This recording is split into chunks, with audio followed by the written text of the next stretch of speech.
പിന്നെ ഇതിന്റെ എക്യുപ്മെന്റ്സ് ഒക്കെ ഉണ്ടല്ലോ, നമുക്കിപ്പോ ഒരു ഫൈറ്റ് സീക്വൻസിന് വേണ്ട അതിന്റെ ഒരു എന്താ പറയാ ബെഡും അല്ലെങ്കിൽ റോപ്പ് കാര്യങ്ങൾ, ഇതൊക്കെ ശരിക്കും നിങ്ങൾ തന്നെയാണോ കൊണ്ടുപോകുന്നത്?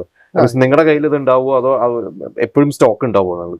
ആ ഞങ്ങളുടെ കയ്യിലും ഉണ്ട്. പിന്നെ അതുപോലെ ആവശ്യമെങ്കിൽ അസോസിയേഷനിലും ഉണ്ട്, അവിടെ നിന്നും എടുക്കാവുന്ന, റെന്റിനും എടുക്കാവുന്നത്. അപ്പൊ എന്താ പറയാ, അത് ഓൾറെഡി കിട്ടുള്ളൂ. ഞാൻ ചോദിച്ച ഓൾറെഡി ചേട്ടന് ഈ പറഞ്ഞ കാര്യങ്ങളെല്ലാം എല്ലാം ഉണ്ട്. എല്ലാ റോപ്പ് സീക്വൻസിലുള്ളതുണ്ട്, ആക്സിഡന്റിനുള്ളത് ഉണ്ട്, എല്ലാ എക്യുപ്മെന്റ്സും ഉണ്ട്. അപ്പൊ ഈ പറഞ്ഞ പോലെ ഒരു ആവശ്യം വന്നു കഴിഞ്ഞാൽ വിളിച്ചാൽ എല്ലാ സംഭവങ്ങളും ഉണ്ട്. ഇതിപ്പോ വർക്ക് ചെയ്തുകൊണ്ടിരിക്കുന്ന സിനിമകൾ ഏതൊക്കെയാണ്? ഞാൻ ചോദിച്ചാൽ അഭിനയം മാത്രമല്ല, അഭിനയിക്കുന്ന സിനിമകൾ ഇനിയിപ്പോ റിലീസ് ആവാൻ ഒരു സിനിമ ഉണ്ടെന്ന് പറഞ്ഞു. ഇപ്പൊ ഒരു സിനിമ ഉണ്ട്. അതല്ലാതെ വേറെ ഏതെങ്കിലും അഭിനയിക്കാൻ തുടങ്ങുന്നുണ്ടോ? അഭിനയിക്കാൻ ഏതെങ്കിലും സിനിമ ഉണ്ടോ? സംസാരിച്ചിട്ടുണ്ട്, ചർച്ചകൾ നടക്കുന്നു. അതല്ലാതെ ഈ പറഞ്ഞ കൊറിയോഗ്രാഫി ചെയ്യുന്ന സിനിമകൾ ഏതൊക്കെയാണ്? ആക്ഷൻ ഇതുപോലെ ചർച്ചകൾ നടക്കുന്നു, സംസാരിച്ചിട്ടുണ്ട്. റിലീസ് ആവാറുണ്ട്. ധ്യാൻ ശ്രീനിവാസൻ ഹീറോ ആയിട്ട് 11.11 മഹേഷ് കേശവ് ഡയറക്ടർ. ഓക്കെ, അതാണിപ്പോ അത് റിലീസ് ആവാറുണ്ട്. പിന്നെ ഓ പ്രേമ എന്ന് പറഞ്ഞിട്ട് ഒരു പടം റിലീസ് ആവുന്നുണ്ട്. ഏണി എന്ന് പറഞ്ഞിട്ട് ഒരു പടം റിലീസ് ആവാറുണ്ട്. പിന്നെ ഉടനെ റിലീസ് ആവാൻ പോകുന്നത് ഡാർക്ക് ഹെവൻ എന്ന് പറഞ്ഞിട്ടൊരു തമിഴ് പടം, അത് റിലീസ് ആവുന്നുണ്ട്. പിന്നെ ചങ്കൂറ്റം എന്ന് പറഞ്ഞിട്ടൊരു പടം റിലീസ് ആവുന്നുണ്ട്. ചിലപ്പോൾ ടൈറ്റിൽ ചേഞ്ച് ആവാൻ സാധ്യതയില്ല. പ്രകാശൻ കുഞ്ഞനാണ് ഡയറക്ടർ. ഇതിനു മുൻപ് 6ഓളം പടങ്ങൾ ചെയ്തിട്ടുണ്ട്. മണിച്ചേട്ടന്റെ അവസാന പടം ഡയറക്ട് ചെയ്ത ആളാണ്. മൂന്നാം നാളെന്ന്. ഇനിയിപ്പോ 25 വർഷം ഉണ്ടായ മാറ്റം കണ്ടു. ഇനിയിപ്പോ അങ്ങോട്ട് ഫ്യൂച്ചർ, ഇപ്പൊ ഈ പറഞ്ഞ പോലെ നിങ്ങളുടെ ഒരു മേഖലയിലെ ഫ്യൂച്ചർ ഇനിയിപ്പോ എങ്ങനെയാണ് കാണുന്നത്? കാരണം ഇനി അങ്ങോട്ട് ഈ പറഞ്ഞ പോലെ ഫൈറ്റ് സീക്വൻസുകളൊക്കെ ആണെങ്കിൽ തന്നെ പണ്ടത്തെ പോലെയല്ല, ഫൈറ്റുകളുടെ രീതി മാറുകയാണ് സിനിമയില്. അപ്പൊ നിങ്ങളെ സ്വയം നിങ്ങളുടെ ഒരു അപ്ഡേഷൻ എങ്ങനെയായിരിക്കും? നമ്മള് ലേറ്റസ്റ്റ് ടെക്നോളജി എന്തൊക്കെയാണ്, അതനുസരിച്ച് എന്തൊക്കെ ചെയ്യാൻ പറ്റും, അതിനെ കുറിച്ചൊക്കെ അപ്ഡേറ്റ് ചെയ്തുകൊണ്ടിരിക്കുന്നുണ്ട്. പിന്നെ അതുപോലെ ട്രെയിനിങ് ആണെങ്കിലും മന്ത്ലി മുതൽ ട്രെയിനിങ് ഉണ്ടാവും.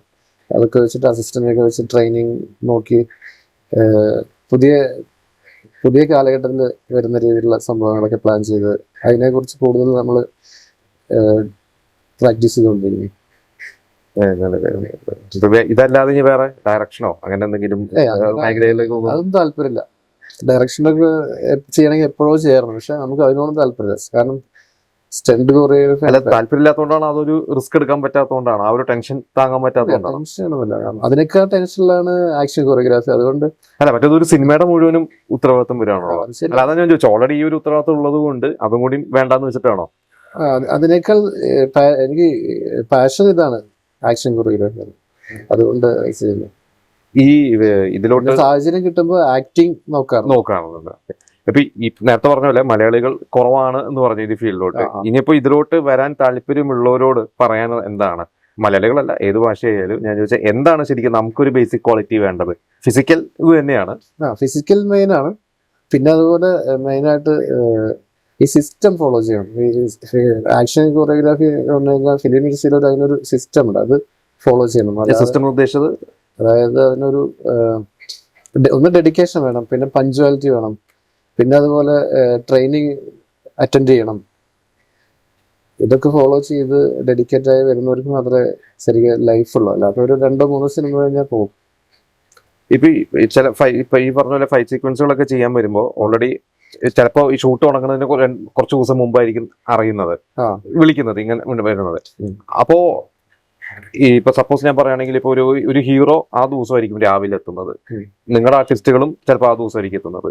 അപ്പൊ ടൈം ശരിക്കും കുറവല്ല അങ്ങനെ വരുമ്പോൾ? നിങ്ങൾക്കൊരു റിഹേഴ്സലോ അല്ലെങ്കിൽ ഒരു പ്രാക്ടീസോ അതിനൊക്കെ ശരിക്കും സമയം കുറവല്ലേ? അത് ശരിക്കും ബാധിക്കും.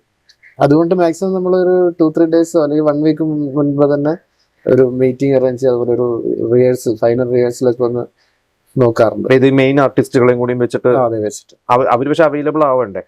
അവർ അവൈലബിൾ ഉള്ള ലൊക്കേഷനിൽ പോയിട്ട്, അല്ലെങ്കിൽ ഈ പടം ഇപ്പോൾ സ്റ്റാർട്ടിങ് ഫൈറ്റ് ചെയ്യില്ലല്ലോ, അപ്പൊ ഈ പടത്തിൽ ബാക്കിയുള്ള സീക്വൻസ് എടുക്കുന്ന ദിവസം ടൈം, ബ്രേക്ക് ടൈം, അല്ലെങ്കിൽ 6 o'clock ശേഷം ഈവനിങ് ഫ്രീ ആണെങ്കിൽ അപ്പോൾ 2 hours 1 hour ഒക്കെ അങ്ങനെ അഡ്ജസ്റ്റ് ചെയ്ത് നോക്കാറുണ്ട്. അതെപ്പോഴും എന്നാലും അത് വർക്ക് ടൈമിൽ ഹെൽപ്ഫുൾ ആവുള്ളൂ. അപ്പൊ എന്തായാലും ഈ പറഞ്ഞ പോലെ നമുക്ക് അറിയാത്തതായിരുന്നു ഇതുപോലത്തെ കുറെ കാര്യങ്ങൾ, പലവർക്കും അറിയില്ല ഇങ്ങനത്തെ കാര്യങ്ങളൊക്കെ. അപ്പൊ എന്തായാലും ഓഡിയൻസിനോട് എന്താണ് പറയാനുള്ളത്? നീ വളരെ അപൂർവമായിട്ടാണ് നിങ്ങളെ പോലുള്ളവരെയൊക്കെ ഓഡിയൻസിനും എന്താ പറയാ നമ്മുടെ പ്രേക്ഷകർക്കും കാണാൻ പറ്റും. അതെ അതെ. എല്ലാവരും എന്തായാലും സിനിമകൾ കാണുക, സപ്പോർട്ട് ചെയ്യുക, തിയേറ്റർ പോയിട്ടിന്റെ സിനിമ കാണുക. അതാണ് ഞങ്ങളുടെ ഒരു നിലനിൽപ്പ്. അപ്പൊ അതുകൊണ്ട് തിയേറ്ററിൽ പോയിട്ട് സിനിമ കാണാൻ ശ്രമിക്കുക, സപ്പോർട്ട് ചെയ്യുക. Thank you.